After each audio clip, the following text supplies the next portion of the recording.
En effet, ce cycle de conférences consolide la politique de l'Université privée de Fès, qui place la culture au cœur de son projet de développement.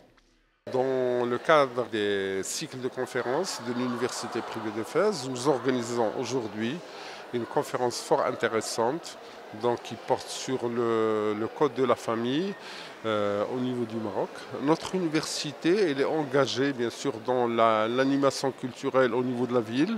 Donc elle est engagée dans une sensibilisation du grand public à la citoyenneté. Notamment aujourd'hui, ce projet-là, je dirais, du code de la famille qui est lancé au sein de la société marocaine. Il a été bien sûr lancé et initié par Sa Majesté le roi Mohammed VI, que Dieu le glorifie. À travers cette conférence, donc, nous instaurons un débat public qui est très riche, qui permet d'initier les jeunes à l'esprit du débat, à l'esprit critique, dans un cadre bien sûr de tolérance, de convivialité.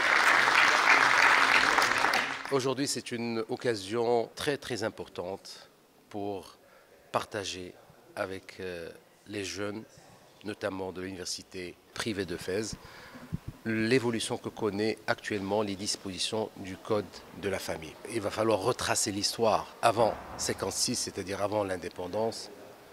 Et puis après l'indépendance, il y a eu une prise de conscience d'une volonté sérieuse de changer et de faire une vraie loi marocaine pour le statut personnel et la succession.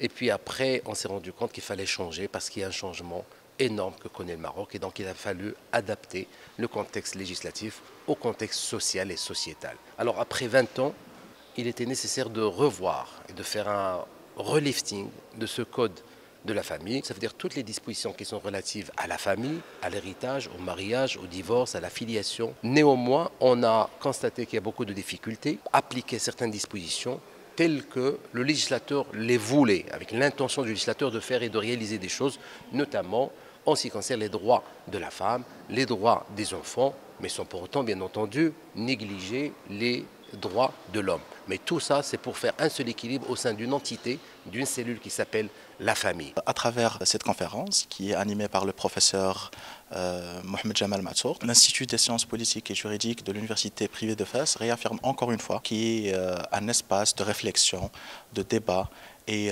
d'échanges professionnels et d'engagement citoyen. Mais aussi, il s'engage pleinement à former une future génération de leaders, de décideurs, de chercheurs qui sont pleinement investis dans le développement durable de la citoyenneté.